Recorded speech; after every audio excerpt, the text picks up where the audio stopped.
spirits? Not if they don't believe.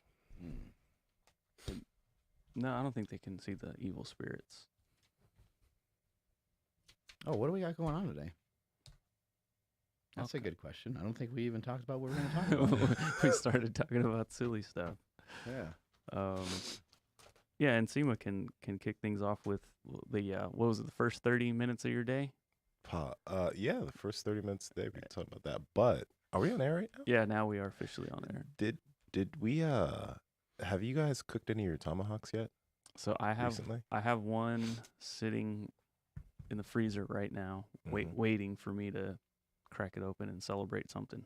Okay, let me give you all a hack for all of you who are living this peasant life like me, right? You don't Put it have a underneath your grill. pillow at night, and when you wake up, it's ready. Dry You age. could do that. Yeah, you could dry age it. Or so what I did is, I salted that beet, beat it up with my hand, Oh, let it sit out for a little bit. And then I think after like 2 hours or whatever, I pan fried it real quick, just each side, and then I put it in the air fryer. See, so this was a tomahawk. I cut the bone off so I didn't like dig into the meat too much. And I put the tomahawk in the air fryer at 290 for 24 minutes. And it came out perfect. This is the crazy thing about air fryers. Air fryers cook up meat so well. oh, they're amazing. If you're like in college, or you're just like you don't want to use an oven because you're lazy like me, or you don't have a grill, just stick it in the air fryer. It's like the next level Foreman griller. It really is. Because the Foreman griller doesn't work that good with like steaks. I mean, it kind of does, but not that good. Because like in a burger, it like squishes it down and kind of cooks it perfect. But yeah, this is like the next the next level. I had some wings from my air fryer the other day. Pretty good. Did you like chop like the bone off? Or Oh yeah. So I just used a knife because the bone isn't like really deep into the meat. It's like kind of like at the edge. So I just kind of shaved it out of the meat, pulled it out. It kind of came out really well too. People get really upset when you take the bone off there. They get really mad. I just think it's just like a handle, but Yeah. other people are like, no, it makes a big difference when you cook them together. So oh really? I didn't know about that. Well, I guess because the bone is still bone in, right? Not when you take it out. Oh, you completely cut it out. I took that bone out. Okay. Yeah, I didn't like cut the bone. I cut the bone out of it. That would be some work. Yeah, You need like a chainsaw or something. The That funny would thing be is, work. Yeah, I didn't think I about tried that the very first time. Yeah, I was didn't like, even think. this is stupid. Yeah, I didn't even think You're about like, I'm gonna how hurt hard that myself. would be. So then, did you have a ribeye or like? See, like people wouldn't call that a tomahawk anymore. Yeah. The listeners are probably like, "What the fuck, Nsima? You just ruined your whole steak." But let me tell you, Ruined. that was amazing. Ruined it? Ruined. Yeah. For more information on this tomahawk steak, please head over to Piedmontese.com. That's PIEDMONTESE.com. At checkout, enter promo code Power Project for 25% off your order. And if your order is $99 or more, you get free 2-day shipping. They have ground beef that tastes good from good. Piedmontese that has only, I think, 1.5 grams of fat per serving. If you eat the whole packet, you get 100 grams of, or at least close to 100, a little over 100 grams of protein. Mm-hmm.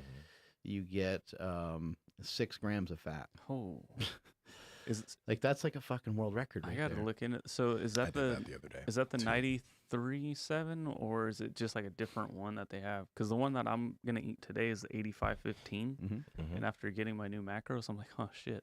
So I need to look into that The one. 8515 is pretty good on the macros too. I got to check. It's I ate not 2 terrible, 8515s but- the other Yeah, day. and then anybody that wants to, if you want to offset that, you can just have a protein shake with it. Mm. You know what I mean? Like, because a protein shake's just like, boom, 30 grams of protein. You just spike up the protein. It's not the same, but it might helps. make it fit your macros a little bit Yeah. better. Would you call that protein leveraging? Yeah. Oh my gosh. And if somebody wanted to know more information on that, they can check this last Saturday's Saturday School. Mark went in for about almost an hour talking about protein leveraging and how he utilizes it and what a normal, typical day of eating looks like for Mark. So you guys definitely got to check that. Ted Neiman is always the guy to go to for that stuff too. And then he actually more recently has made a chart. I don't know if you guys ever seen his chart, but it's like it's got protein on one side and energy on the other. The PE chart. Like that. And so the protein stuff is on the one side. You got like beef and chicken and those kinds of things. But as you lean towards the energy side, it's more like carbohydrate. It's more Maybe even there's some like junk food on his chart and stuff like that too. So it's just kind of showing you that you should probably try to be like more in the middle. Yeah. Like you want to try to find that sweet spot. So that's I think it's cool because it's a chart that you can just, charts are great because you just glance at it and you're like, oh, okay, I get it. It makes everything make a little bit more sense to you. Yeah, there it is. Protein is such a hack, though, man. It's like the I would easiest thing. I would throw vegetables in that category too. If you can handle vegetables, the only thing is that vegetables aren't necessarily going towards your muscle mass. Yeah. So protein, if I guess you could say it this way, like protein is maybe the only like net positive that you can kind of end up with. The other two things are just energy, in my opinion. Fat, carbohydrates is just energy. The protein goes towards maintaining, holding on to, or even building muscle mass. And then it just kind of depends, like how much energy do you really need? How much movement are you doing? How much exercise are you getting? What's your day look like? Yeah. That kind of thing. Yeah. Like it is funny how you can eat so much protein, and no matter what you're doing, whether you're trying to gain muscle, whether you're trying to drop weight, it honestly just makes everything so much easier. And if you're trying to diet on minimal protein, you're kind of shooting yourself in the foot, because there are a lot of people who try to do that. And it's just difficult because some people just don't like eating that much meat. I think if you're like me too, and you don't track your food, it's a good idea to get yourself kind of back on track here and there and pay attention, like really narrow down and say, yeah, I say I eat 300 grams of protein, but am I really? Because that's a lot of protein. It's a lot of protein. And if you have something like a ribeye or something like that, it's dense in fat as well. So while it's great to eat a ribeye, you might have to mix in some other types of food to try to ramp up that protein. It's not easy. It can be tough. It's not easy at all. Especially with fasting. Mm-hmm. Then it creates a whole nother element, because then it's like, well, now you got to try to jam it into like 2 meals, which might be a great way for you to do it if you struggle with your just hunger and satiation and stuff like that. Try to jam it into 2 meals might not be a bad idea. Yeah. That's the biggest thing in terms of, like, I don't know, fasting has been the biggest thing in terms of staying lean for the past few years. It's I think everyone should be able to do it too, even if it's just a few hours a day. Even if you just skip breakfast, you don't need to fast for the whole day. We've talked about this at It doesn't really length. it doesn't take the skill that you think it takes. It doesn't. It's not really a skill. It's something that you can kind of build up. You do need to maybe get used to it, but literally anybody could not eat. Yeah, it's. I think it's really funny when I hear people that make it sound so difficult and so dangerous and so hard. Like we all understand the situations where it might not be the best idea. One of the main situations is if you had like an eating disorder in the past, but outside of that, it's not going to hurt you. And again, we're talking about intermittent fasting, so we're just talking about fasting for several hours. I mean, you can do it a bunch of different ways. You can look at your waking hours and say, I'm going to fast for 5 hours while I'm awake, or you can count your sleeping hours and you can count the hours before you went to bed. But if you were to shut off your food 2 hours before you go to sleep and you were to sleep 8 hours, you got 10 hours of fasting in already. Yeah. How hard would it be to do 12 hours? Like I think that's a pretty easy, ask, and then can you extend that out? Can you get used to it? Can you occasionally do 16 hours or 18 hours? I'd say I don't know anybody that can't do that. I guess there could be some medical conditions that might prevent somebody from doing it or something, but I don't even know what those would be. Low blood sugar people sometimes complain about somebody just being severely underweight. Yeah. And that's about it. Yeah. Since we're kind of on the topic of waking, one of the things that we want to talk about are some of the things that you do in the morning when you wake up, and maybe the things you do before you go to sleep. Things I do or things my penis does? Primarily, let's start with, I mean, what's the name for yours? One in the same? Like, Wait, pause. What's the name for yours and what's the name for yours? Do you guys have names for him? Or is yours Big Congo Andrew? it is now. No, no. Unfortunately, I haven't named. You haven't named But- it? I don't think it's No. important that whatever name I may have for it. I think what's important is what Andy's name is for it, Yeah. But it's probably Lil something. Little Petey or something like that. You know what I mean? That's me. Every That makes guy me. would name it Big something. Yeah, but Big Sal. it's funny because you say Andy would say little something. So would So would Sierra. She'd call it little something too. I'm just like, why you gotta make me feel so bad? Yeah, it's cute. Like, right? You're like, Right? what? Like, no, it's a not. ferocious animal. What are you talking about? It's a beast. My fucking pants and shorts can't even contain this goddamn thing. What are you talking about, lady? That reminds me of the guy that you mentioned when oh God, what's his name? Scott Mendelson was here. Oh God. The guy on the bench with the big old. Oh, God. Oh yeah. Oh, the guy lifting off for him. Yeah. Yeah. Spotter, Horse yeah. cock. Yeah. Ah, that Oh, was a my- great story. That guy, you could see his shit through cargo shorts. That's impressive. I mean, it wasn't like you saw like a little something. Like you saw like a like the can, like that can, that bang energy can. You were like there's no way. There's no fucking way. And I guess there was. Apparently everybody saw it. Wow. That's what I think. If you really have like a real monster like that, like you would just show everybody at some point. You'd find a way. Yeah. Yeah. Like somebody that's got like 22-inch arms, you're gonna see them flex their arm every once in a while, right? Mhm. They're gonna be like, "Yo, check out this fucking peak," right? Like every once in a while, they're just gonna hit a pose, right? Probably at some point. And even if they don't like shove it in your face that way, maybe they'll flex in the gym when nobody else is around or something like that. Yeah, that's what happens. Sorry. We need to get a camera in here. Actually, we do have cameras. Y'all in got here. cameras in the gym? You can see what happens when no one's here.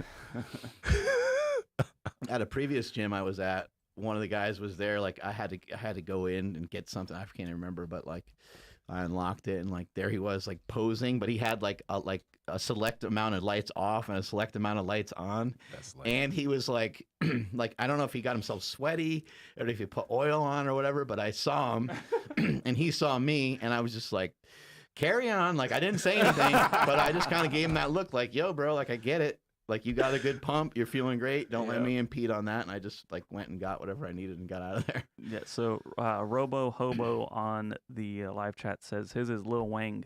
Little Wang. That's pretty good. Wow. See, all these ladies, man, be disrespecting us. Yeah. They don't want to build our egos. Mm-mm. So I say little this. They little wouldn't know that. big if it hit him in the face. Wait, what?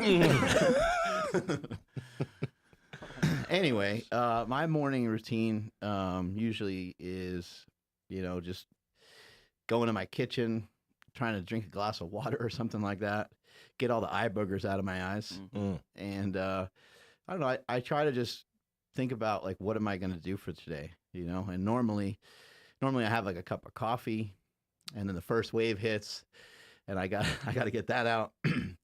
But there's nothing really like, I don't have like a set routine that's just too crazy or anything. The only thing I try to do every morning is walk. I try to walk and I try to and usually when I walk, I'm learning something. So I'll put on some headphones. Every once in a while, I'll just listen to music. But I try to do that.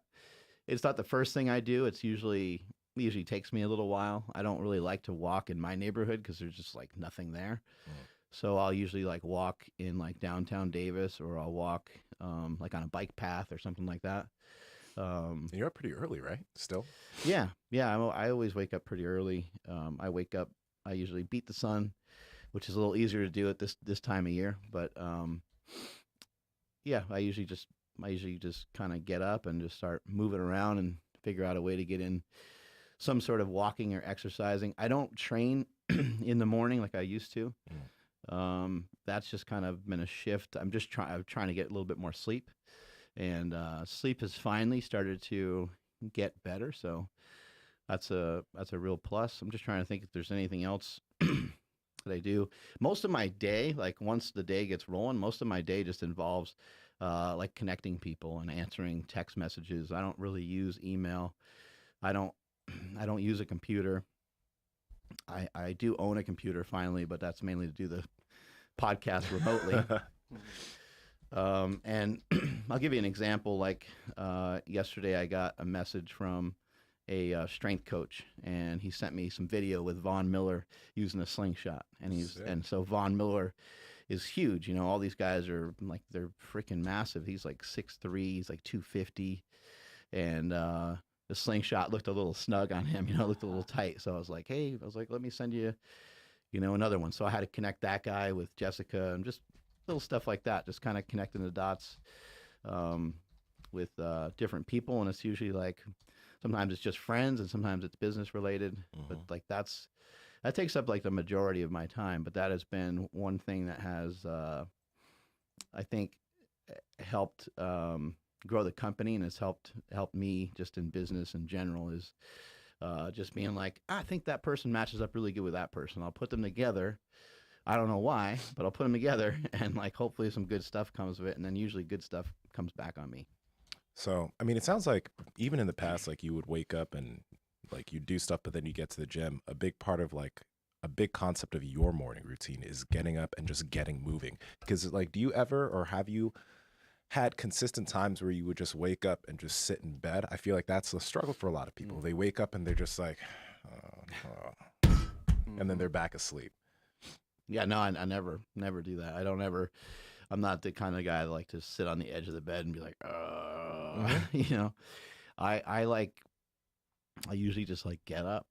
I mean, every once in a while, just like anybody else, I get up and I'm like, should I get up now, or should I go back under those covers? And every once in a while, I will. I'll go back to bed. Yeah. But I never go back to sleep if I'm supposed to be up. Mm-hmm. I just never. I've never been that way. Maybe my parents could say I was as a teenager or something, but I don't really remember. I don't think I was ever that way. I like to movement is crucial for me, because when I don't move, even if I just sit at home on the couch and watch, even if I just sit down for like an hour or two, I feel so stiff when I get back up. So Yeah. I'm always like, I need to figure out a way to keep moving. And even when I do watch a movie, I usually pause it about an hour into it. I'm like, I just gonna get up and I'm gonna walk around for a little bit, sit back down and watch it. I can concentrate on it better. I feel more comfortable. You're just like sitting on your couch and you kind of just end up like you go from like sitting to like laying weird, and you get in weird positions. And so I'll just get back up and keep moving, and then sit back down and watch the rest of it. I dig it. Okay. No, that makes a lot of sense. The funny thing about the whole morning routine thing, because a lot of people have like done videos about this and podcasts about this, is that sometimes morning routines get super intricate. Like you'll hear there's a whatever, a minute meditation, and then after that a cold shower, and then after that a Wim Hof breathing, and then boom boom boom, and then you get to whatever you're gonna do. But I like how simple that is, how simple of a concept. Just get up, walk, and start doing something. Because I would say that a big part of that, the reason why I don't do some of that, is that I feel that my mind is clear and I feel strong enough to handle whatever comes in, because I don't go up or down too much. I'm a lot like you, where I just, things are just so, hey, this happened and that happened. It's like, okay, like that is what it is. How can I help? How can I assist with that? Sometimes you can't. If you can help with it, then that's cool. But things that there's not a lot of great reasons to worry about things that you can't control, because there's like literally a lot of times nothing you can really do. And then things that are in your control, then all it is some problem solving. Just you gotta figure it out. I think in every family, people deal with family dynamics, people dealing with family health issues. Also, just you're always dealing with like human behaviors, what it all boils down to. That's what consumes all of the time of everybody, is human behavior. Even our medical system, our police departments, everything is just massively consumed by people's behavior. And a lot of times it's not even, people will go to the hospital or go to a doctor when they don't really even necessarily need them. They just don't feel good, or they don't feel right, and they're trying to figure out what's wrong. And I think in a family environment, those things can take up a lot of time. Pretty much in every family, there's always like somebody that needs a little extra attention. There's always somebody that needs a little extra. And so there's things like that weigh on everybody. Everyone has an uncle, an aunt, a brother, a sister. Everyone's got somebody in the family that kind of needs that extra care. But again, I don't think it does you any good to sit around and like worry about it, be super anxious about it, be upset about it. You just need to figure out what can I do? How can I help, someone in the family that has cancer? How can I help somebody in the family that has a drug addiction? Like what are some things that I can do? And I feel strong enough every day, even though those things suck, I feel strong enough every day to be able to manage those things because I've kind of come to the recognition of I get to choose how I'm going to react to any of those things. Yeah. No, that makes a lot of sense. I think you said like you're similar to me. I think that myself personally, even though I may be calm in a lot of situations, my mind is doing too many things.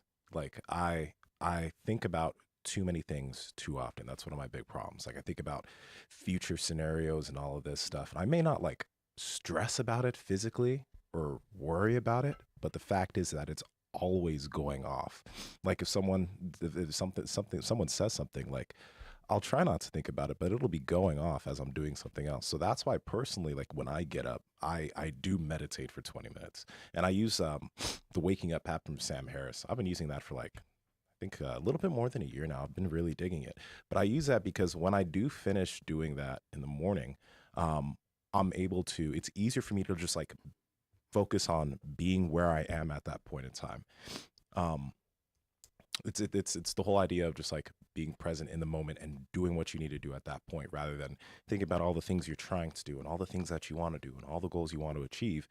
Being present and doing what's in front of you. Not too many things stress me out, but my mind can be pretty wild, and it's fucking annoying. There's a lot of thoughts that are popping in and out of there all the time. All the time, you know, and what I've found personally is like that's why meditation has been so effective for me, because it helps me get better at quieting all the stupid stuff and just focusing on the things that I have to do. It's been really helpful for me. It's amazing how far off track you can lead yourself. It's crazy. Because you could say, oh my God, I wanted to be a Brazilian Jiu-Jitsu black belt in 5 years. I wanted to win my first championship. And then you can take that and be like, what am I doing? Why am I doing this? Who am I really? Am I defined by jujitsu? You know? And then you're like, am I going to marry this girl that I'm, you know, like you just start, and it's like, how in the hell did all that conversation pop in your head at once? It was just a simple thought in the morning that your elbow was bugging you or something, you know, something really small. And now it turned into this like massive engulfing flame, and you'd be like, oh, what about so-and-so? He got his jiu-jitsu black belt faster than I did. And what about this guy? And it was like, holy crap, you know, those things happen to me too. But it kind of reminds me of like, I used to always be like completely terrified of public speaking. So it's one of the things I can, maybe other people can relate, you know, and then even like in pro wrestling, I could just get crazy butterflies before I went out and did something. But the butterflies would hit you, you know, sporadically. Let's say that I knew I was going to wrestle on like a Friday. It could be like Wednesday, and it could be like Wednesday night, and I'm just brushing my teeth, getting ready to bed, and all of a sudden, wham! What am I going to do in that match? Oh man, I'm going against so and so. Like that's going to be tough, and it's just, and you get butterflies, and you feel insanely. You feel like you're going to throw up sometimes. Yeah. Like, it's almost as if you're in the experience itself. And then, you know, I've been able to talk myself off that ledge more recently a lot better. When I was younger, it was harder, but I could also still at that time just say, well, the training is done. You already trained for it. And if you feel that you didn't train hard enough, there's really not much you can do about it at the moment. You feel like you're not lean enough, not in shape enough, you're not crisp enough on the microphone, you're not whatever, you don't have the right outfit or whatever. There could be millions of things going on in your brain that are just crazy. But then there's things where you can say, okay, well, look, the audience doesn't know. You know, I'm going to go out there and pretend I know what I'm doing. How can I do that? All right, well, stick to what you know. You know, you're good at like 5 different things in the ring. Stick to those things. Maybe you feel like you're not in shape enough for the match, you know, and in pro wrestling, when you're not in shape enough for the match, you can put people in holds. You can throw people outside the ring. I mean, there's a bunch of stuff you can do to where you can figure out where there's like a lull in the action. And I'm sure with jiu-jitsu, you can't really get away with that because of your opponent. However, you can employ a different style. You can employ a different technique. And I'm sure that even if you're not in as good of shape, there would be, you could say, all right, well, this guy's a great wrestler. I'm not going to battle him on that because that's going to tire me the hell out. Like there's still strategies, right, to everything. So I think whenever you get yourself in those predicaments where you are kind of over talking yourself, I think what we have to do is we have to kind of switch over to the more rational side of the brain, which is the side of the brain where you're going to be thinking about stuff from like a more technical aspect. They even say, and I'm not bilingual, so this doesn't apply to me, but Andrew, maybe it'd work for you. If you know another language, they say think about something in a different language. Something that really pisses you off, something that really upsets you. You think about it in a different language, and because you have to switch over and apply some thought to that, slows you down a little bit, and you're like, okay, all right, well, I think I can deal with that a little bit better. Damn, that's the first I've heard of that. Yeah, I know that could have definitely helped me because just like you, I would be just having a great day, whatever it may be. And then all of a sudden I would think about something like, fuck, we got that live stream tomorrow with Jen Wiederstrom or whatever it is. And I was like, damn, I'm going to fuck it up. Like, I know something's going to happen. And everything ends up working out fine. But in that moment, it's like a slippery slope. You know, you start to think about one thing that leads to the next thing and the next thing. It was really bad when I first started with super training as just a photographer. Dude, I'd wake up in the middle of the night, like chest pounding, just like, I'm going to, like, hopefully I don't mess anything up. And I mean, looking back at all the photo shoots, like all of them came out like fantastic. So like it was great, but I would still just start doubting myself. I'd start questioning things like, what the hell am I doing? Is this even, am I making the right choices here? And then now, just like Mark said, like start looking at the facts, like, okay, if I were in a tough situation, I could get myself out of it because I know what the hell I'm doing. And then little by little, I can calm myself down now. But I mean, only 2 years ago, like it was like Mark knows, like I was like a warrior, like I'd worried about everything. And it's gotten a lot better now. I remember he was gonna try a protein shake one time, and he's like, "Oh shit!" He goes, and I was like, "I think you'll like it, dude." And he's like, "I am so nervous right now." That's and I said, "Andrew, yeah. I'm like, it's a fucking protein shake, man." Like, you mean is it the poop or something? Like, and he's like, everything. he goes, "You know me." He's like, "I just am that way about everything." Yeah, and that's funny because like in that moment, I didn't even really like think like. Probably didn't realize what you said because I was so nervous, but Yeah. thinking also like people get nervous about having a protein shake, and then seeing Mark's reaction, and then like he didn't make fun of me, but he was just like telling other people like, dude, look, this is what he just said. That's what I was like. All right, man, you gotta calm down. Yeah. You know? Let me ask you that. I think that's first off yeah, getting nervous about a protein shake is definitely interesting, but you don't seem that way now. So for you, what are the things that you've been employing the last 2 years that have put you where you are right now? Working here has been gigantic for all of that, because before this, I would tiptoe the line of like being uncomfortable, and then the second I got close, I would fucking sprint the other way. Again, being here, sometimes it's sort of like it's what's it called, trial by fire. So it's like, hey, Andrew, you got a photo shoot tomorrow with this big, fitness person in the fitness industry. Don't fuck it up. Like, oh, okay. It wasn't that bad, but kind of, it was like, hey, like this is happening. Like, get ready for it, prep, and da da da. And then so something that previous me would just shit my pants, now is like, okay, I have to go do this because I need to provide for my family. It's bigger than just me now. So I would start, I put points on the scoreboard. Yeah. And then when I do get freaked out, I look at that scoreboard and like, I've been here before. I've been in worse situations. I've had to throw the Hail Mary in the fourth quarter and I nailed it. Other times I had a tough opponent and I just crushed them the entire game. So building confidence it started by making small wins, of course. And then now it's like what Mark said, just looking at things rationally.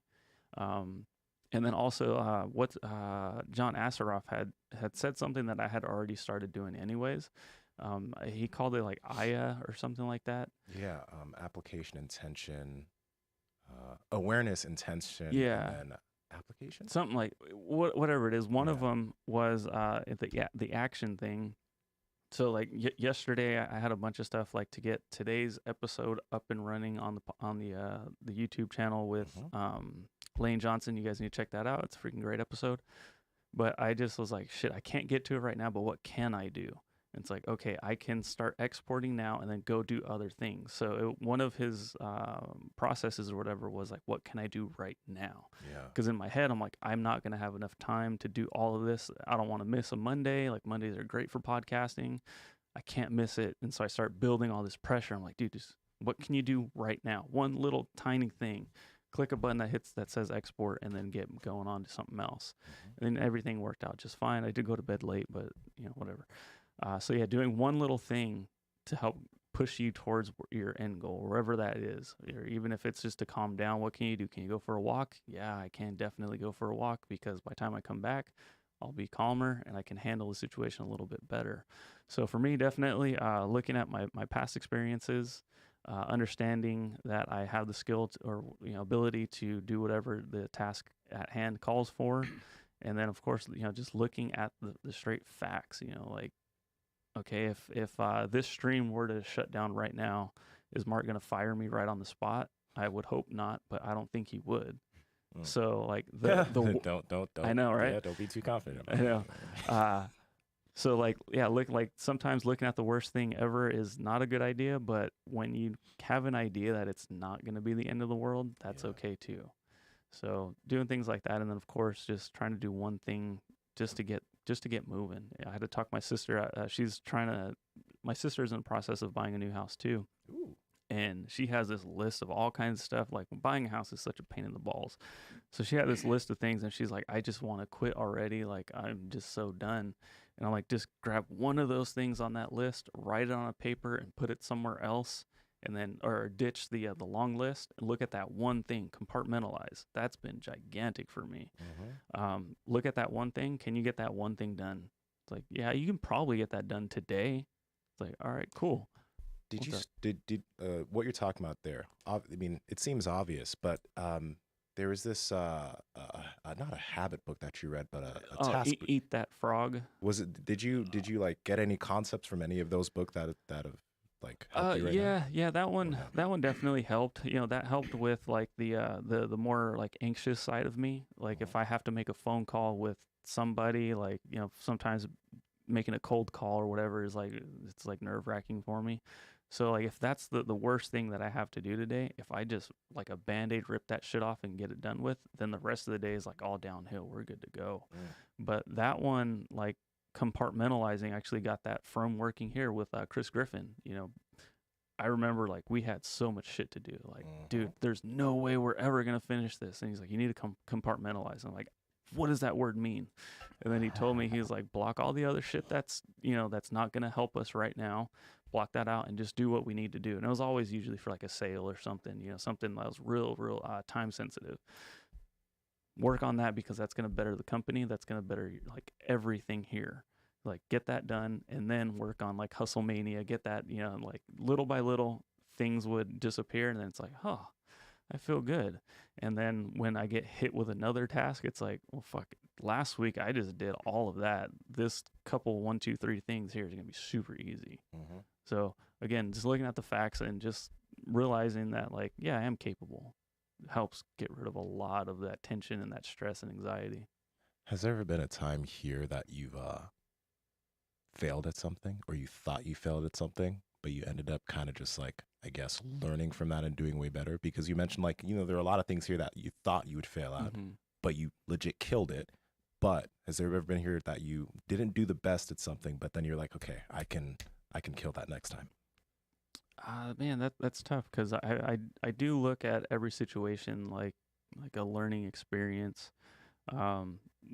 And I hate to sound cocky to be like, nah, I'm like 100%.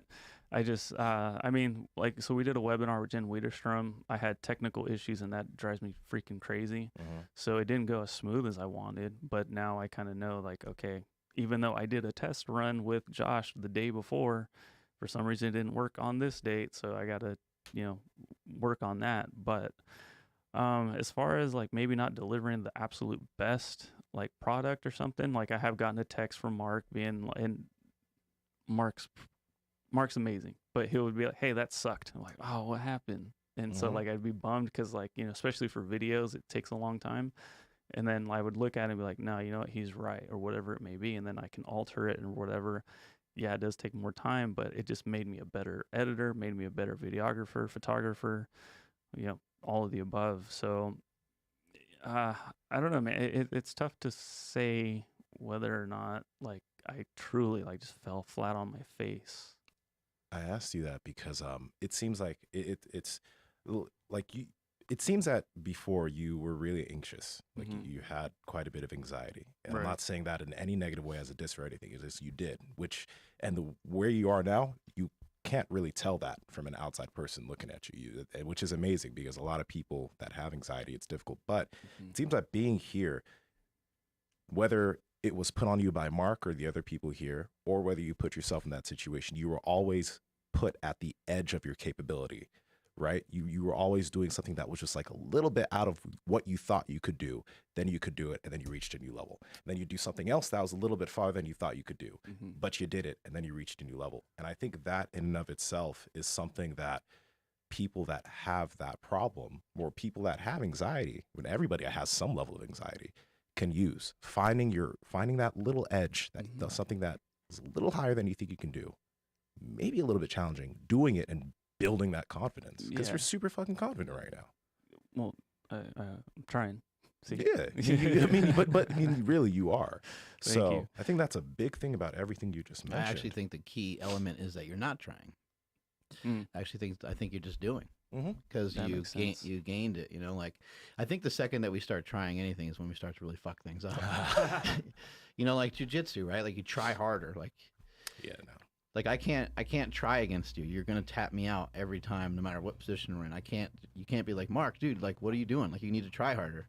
It's like I don't have the skill. I don't have the I don't know what I'm doing. So trying is an interesting word. I think that things get built off the back of just continually doing, and part of the reason for the walking is that it's like a very literal and figurative thing of like putting one foot in front of the other, of moving forward. I'm moving forward through space.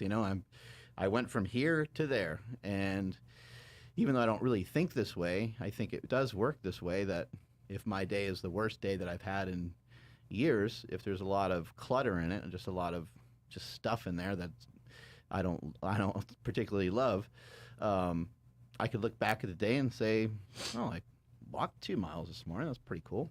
At least I did that. Oh, well, at least I stayed on my diet pretty good. That's neat. At least I got to spend some time with my kids. Like, yeah, there was a bunch of weird pressure in the day, and there was a bunch of stuff that happened that I didn't know was going to happen, but that's okay. That happens every day. There's always shit that you don't know is going to happen. And so I think, trying to like balance the mind, I think is really critical. But if we go back to what our neuroscientist said, Dr. Huberman, when we had him on the show, and if you listen to some of the stuff from Ryan Holiday, they're saying things that collaborate really well, that come together really well.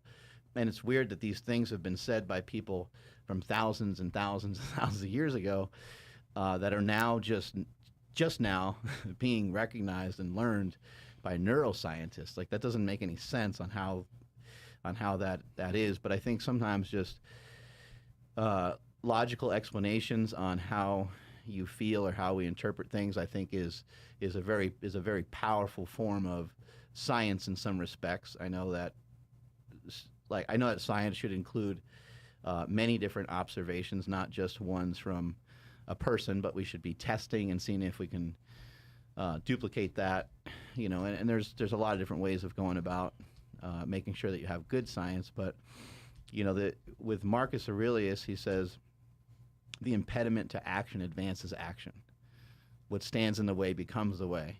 The obstacle is the way. That's Ryan Holiday's book, and that is just a very interesting statement. So what's in your way? What's the thing that you're putting off? That's the thing that you must do.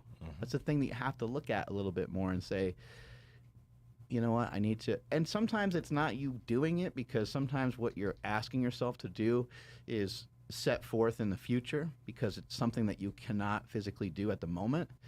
But it's steps. You can't just get your Brazilian Jiu-Jitsu black belt just because you want it.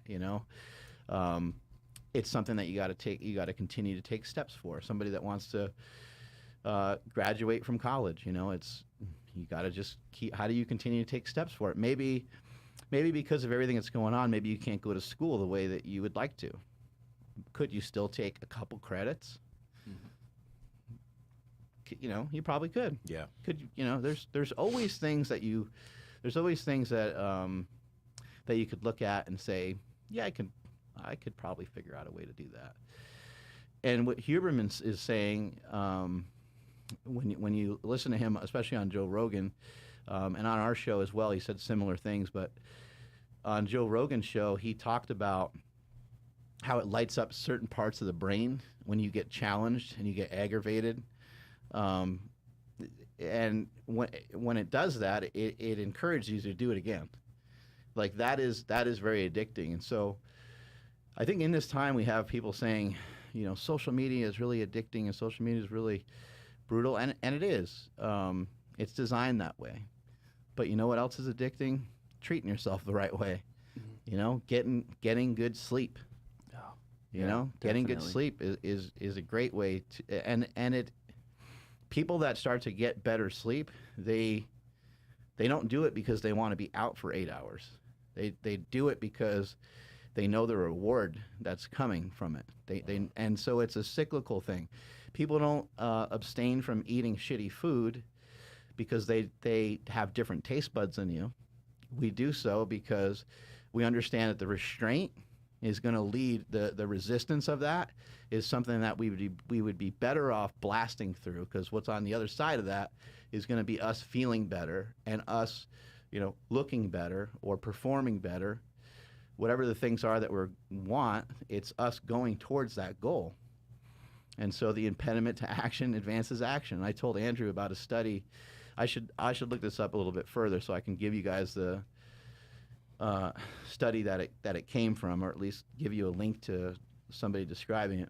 But there's a study where they put people in a room and they put them in total isolation. They're in a dark room and they're by themselves. And they put them in there for like 15 minutes. And there was a drastic difference between the men and the women. I don't know why, but it could be some different psychological differences between men and women. Anyway, they put a button in the room and they said, you know, when you push this button, it's going to make a noise. And it's also going to zap you. It's an electrical shock.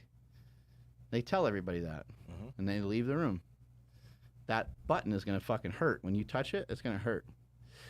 So they leave people in the room, and people start, within 2-3 minutes, people start touching that button.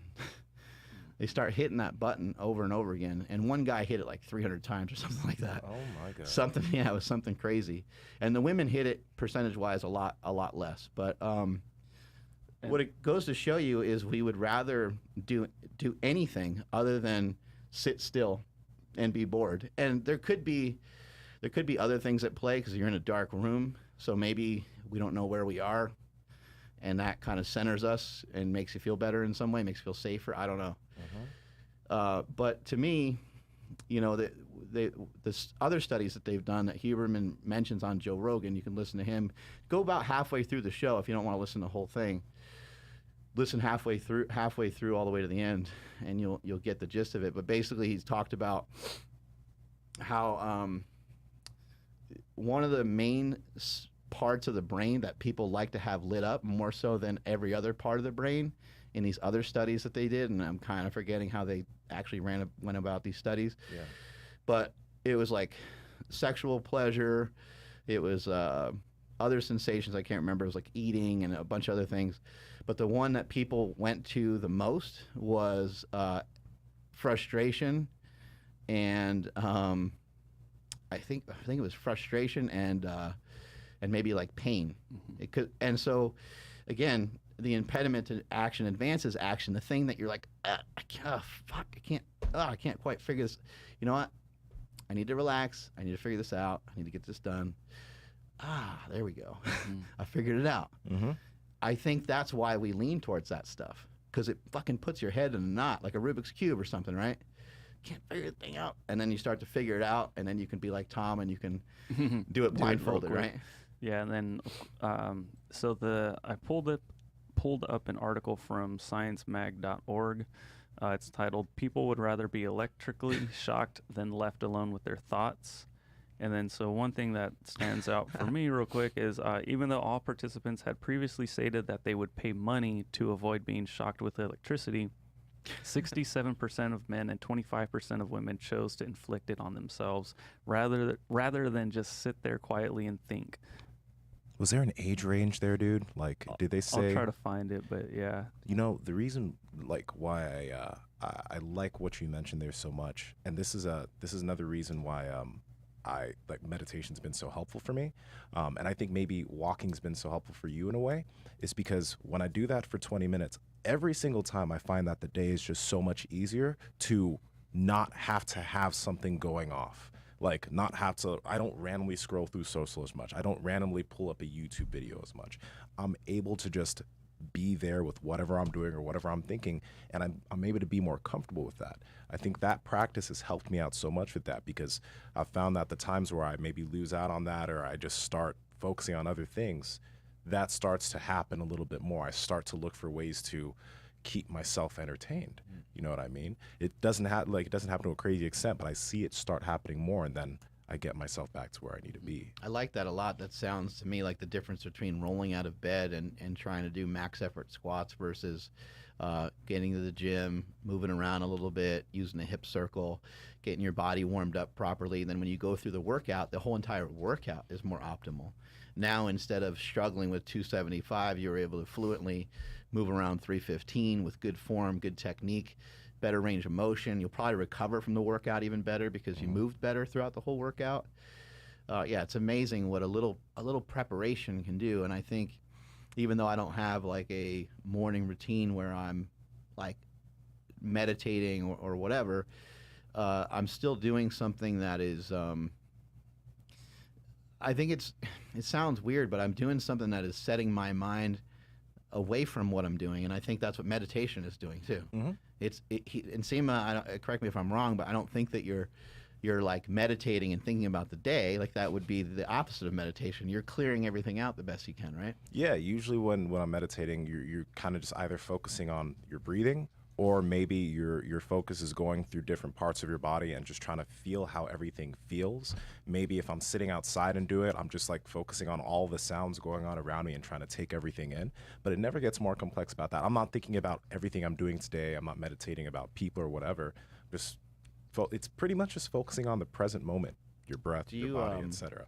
Do you like, especially at first, did you, like, I don't know, you hear a truck, horn in the background, or you hear this, like, did you just kind of let that come into your thoughts and then kind of kick it out? Or like, how do you deal with, or, oh, my legs are kind of uncomfortable because I've been sitting here for a few, like, how do you, what do you do with those thoughts? That's the thing, because it's like when anybody first starts meditating, like, your thoughts going everywhere. But the whole point of getting better at it is like to let the things come in, let it go out, and not judge yourself for it. So if you do find that you started meditating, but then 3 minutes later you're like, whoa, I was thinking about the day for the past 3 minutes, you didn't even realize it, you're just like, okay, I did that, let me start focusing on the breath again. That's the whole point, because like, personally, I've noticed that I was doing a lot of that at the very beginning, but as I got in more reps of that, then I was able to not have my mind wander nearly as much. It's just like training, dude. When you're training in the gym and you're the first day you're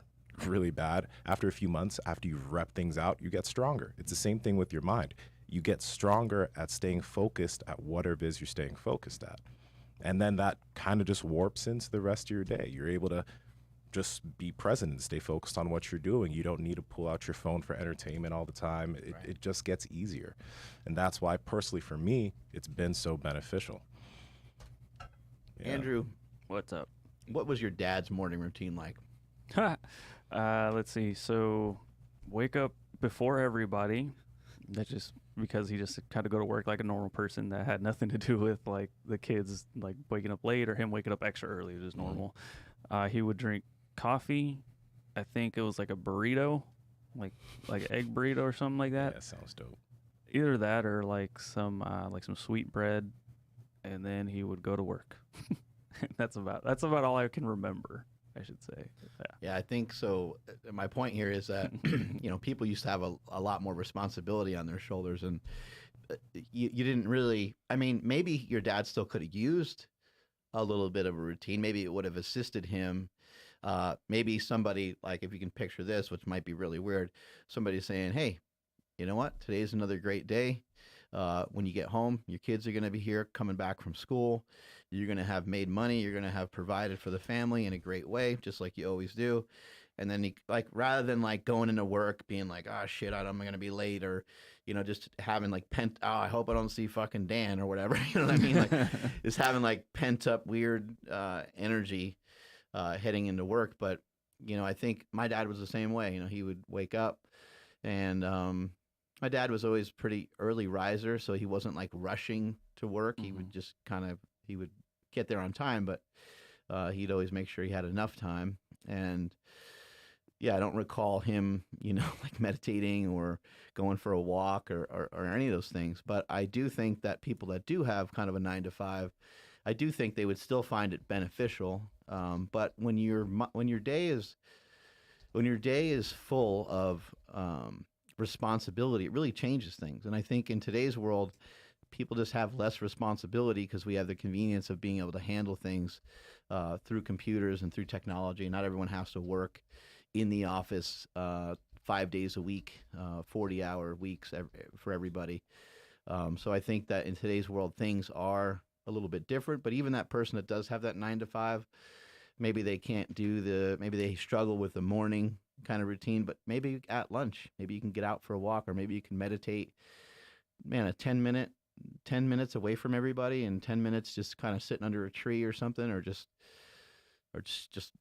relax, just trying to relax. I mean, that 10 minutes can propel you forward a lot, I think. So Yeah. it's still beneficial to try to loop it in there somewhere. And Andrew's dad has had heart issues. My dad has had heart issues. And I think it's very common from that generation.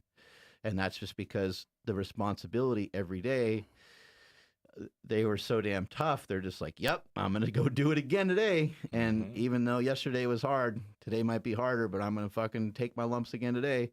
And when I get home, I'm going to get yelled at by my wife, and my kids are going to be hanging from the fucking ceiling fan. You know, and they just, yep, we're going to do it again. Okay, cool. We're all going to go on vacation together. All right, pack up the car. And the kids are yelling and screaming in the back. You know, it's like there's a lot going on, but they somehow figured out a way to make it work. And that's probably why a lot of that generation hung on to religion so strongly. Cause I think they needed something. Like sense, fucking God help me. Like, No, dude. Shit's going down over here all the time. No, you guys mentioning your parents, like the same thing with my mom. It still like surprises me like how hard and consistent she can work, like even to this day. It's always shocked me. But you know, one thing I'm curious about. Both of you probably remember the time before social media. I was in high school, but you guys were adults. So my question is, do you think that, because like, yeah, these people. What happened back then? What happened back in 2006? What was it like when Tupac dropped an album when he was still alive? No, but legit, I'm really curious about this because obviously, like, those individuals have a lot of responsibilities. It's not like people don't have responsibilities now, but do you guys think that, because there were distractions then, but do you think that the distractions are more dangerous now, or more like they grab you more now? Because when Instagram and stuff came out, you were an adult, like you were using kind of fresh, right? Yep. Did it ever really start to seep into you? Like, did you notice, oh shit, this is, what the fuck's going on? Okay, I need to stop. Did that ever happen to you, or no? I think this is a different podcast, because we can go on and on this one forever. We can. Okay. I think maybe we'll wrap this one up. We'll answer this question, and I think we should start off. And I think this is a good, a whole nother podcast topic. But just to answer the question, I think I would say like the start of social media, in my opinion, is Instagram. I think everything else before that was just kind of like messing around a little bit, like networking. Almost. But I noticed that the negative stuff seemed to kick up, and it's not Instagram's fault. But around the time that Instagram started to become popular, it seemed like things got more negative. MySpace, you know, people were like using it to like hook up, and people were using it to like see old friends, and it wasn't really family oriented. Facebook originally seemed pretty family oriented, but that kind of turned into this, everything's going to get sexualized at some point. Facebook also turned into maybe a little bit of business, and you could pump out. For me, what I would do on Facebook often is I would share my YouTube video. And that used to work great. My YouTube video would get like 1,500 more views in like one day just from reposting it onto Facebook. Wow. That kind of stuff doesn't happen anymore. People don't want you to intermingle the different. Well, the platforms themselves like not block, but they hide that. Yeah. It's all very different. So now you have to download it to Facebook if you want it to get viewed properly or whatever. But I would say that Instagram is where it started to kick up. So I just thought of it. Here's what happened. I forgot. Instagram was the first thing that was just for your phone. Yeah. You couldn't use it on a computer. So that's where we all got fucked over, because now we became a cybernetic organism with the phone attached to our hand, and that forever changed everything. And I'd also say, like, I don't know, man, who's looking into this stuff? Like, was there any thought process behind that? Was anybody like, hey, like, so in the food and alcohol industry, you have to serve a certain amount of food. Like they have laws. Like I forget what the reasons are, but they have rules. Like maybe these social media things should have a rule. Hey, 30% of your people need to be on their computer. I don't know how they would regulate that or how they would do that, but it just seemed like there was no thought process into it. It was 15 seconds, right? Mm-hmm. Our attention span has dropped a ton. I think your average like 7-year-old used to have like an attention span of like 7 seconds, and now your average adult has an attention span of about the same. Really? About 7 seconds or something like that, 9 seconds. I don't know. It's pretty bad. But anyway, we got conditioned, I think through Instagram. I think that was the one, and I didn't recognize it as I didn't recognize it. I wasn't like, hey, this is going to be bad. Mm-hmm. I didn't recognize it. I could say that honestly. I didn't notice it. Yeah, and Instagram was originally called, I think, Bourbon. Really? Yeah, and all it was, and I could be wrong, but I might have got it confused with another app, but all it was really just like kind of like, do you remember? I think it was called Square or something like that, where you would just like check into places. Like, so like if me and you followed each other on this app, I can be like, oh, I'm at Phil's. And you'd be like, oh, this dude's at Phil's. I'm going to go say what's up. And there was like almost no images, or there was maybe it wasn't even a main thing of the app. Yeah. And then all of a sudden they gave people the ability to post pictures of like, I'm at Phil's, look at my coffee cup. And then they realized everybody only was on there to do the pictures. So they're like, we're going to call it Instagram and do nothing but photos. An interesting thing is, like I'll share this that I posted the other day on my Twitter feed over here. An interesting thing is that we say that social media is addicting, but then who is on social? It's us. It's like it's our own fault in a lot of ways. But the way that they have started to design these things has amplified it and has made it a lot worse. So I would say that Facebook, it was more common. If I was checking out Nsima's Facebook page, I would like be on your page for like longer. I would check out what you were doing. Maybe I would see like a video that you posted and maybe you had some dialogue with it, or maybe you had a photo and you had some dialogue with it. And I would kind of like check it out and I'd be like, okay, cool. Like I learned something. And I think that when Instagram came along, it was just like, whoosh, whoosh, whoosh. You're just flying through. Like, okay, I like that picture. I like that picture. Okay, let me check out their story. Okay, that's cool. I got to comment on that. And you're fucking flying through it. Mm-hmm. Like I would imagine, I don't know if there's statistics on this, but I'd imagine the images that you see through IG, like once that exploded, then that became, Facebook bought them out because they recognized what they were doing. But I think the images that you see through Instagram and now through Snapchat and now through TikTok is just like off the charts. Like it's got to be double or triple than what you would see in Facebook. And Facebook, if you remember, there used to be like a good amount of space between the next thing that you saw. There'd be dialogue or whatever, there'd be something in the way. But all this other stuff is like shrunk down. I was watching one of my nieces when I was on vacation, checking out her stuff, and I couldn't see anything. She was going through it so fast. I was like, how does she even? Yeah. but she's 13 or whatever. So she's used to it. But she was just going like flying through it. I'm like, oh my God, that's a lot of images to your brain at one time. Mm-hmm. Yeah, and then so Seraph on the live chat brings up a really awesome point that I hadn't even thought about. But they said once data became cheap, that's when like everything went nuts. Because I remember people having like data caps, unlimited, right? yeah. Like, I gotta wait till I get Wi-Fi so that way I can check. Well, they Facebook. had unlimited for a while too. No, that's what I mean. Yeah, like so people didn't have the unlimited plans yet, and so they would have to like wait till they got to a Wi-Fi to check their Facebook, and then all of a sudden everything became unlimited, and it was just like nonstop now. Okay, wait. Do you guys want to talk about this in the next one? Yeah. All right, let's do that. Let me. Well, I'll save the quote for the next one. Yeah, because it's a freaking great quote because I know it. But let's just finish up our thoughts on the morning routine. Oh, I know we got sidetracked. Any food for anybody? Any coffee? Like, I'll just do mine really fast. So, because it's funny because it's gonna end in poop. But so right away, just straight away, just get up as quick as I can. Just like Mark, not like Mark. I actually do have a hard time with like the alarm going off. I do set an alarm still. It goes off. If I'm close to it, I will hit snooze and be like, all right, time to get up, blink, and it's going off again. So I actually, I'll plug my iPhone in and then I'll like kind of like put it on the ground and like slide it as far as the cord will go. I have like a pretty long cord. So do you? Yeah, buddy.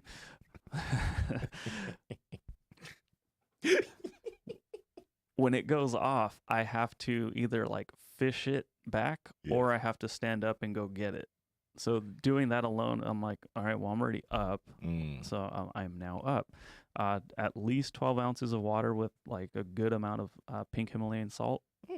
I usually take that with D3, some fish oils, and allergy pill just in case. And then follow that up with a caffeine drink. So like from one of those MLM companies, it's just like a powdered like 100 milligrams of caffeine down that. And then by time that's halfway down, it's getting pretty close to like, I need to get into the bathroom right now.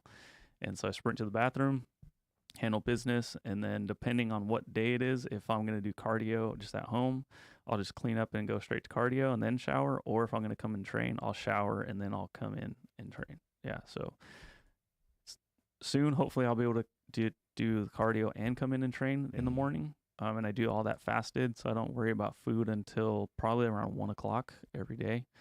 And alarm goes off somewhere between, about 4:30, 4:45. I can usually get everything in. All right, Andrew. Yeah. 1 week challenge for you. Shit. No alarm. Fuck. I knew you were going to say that. What if my wife sets hers because she's not lay down the law in the house. Oh man, I gotta get. Yo, woman, the only time you're setting an alarm is to make me some pancakes. I'll have to. I can picture Andrew like yelling that, but he's only yelling into the mirror, like practicing.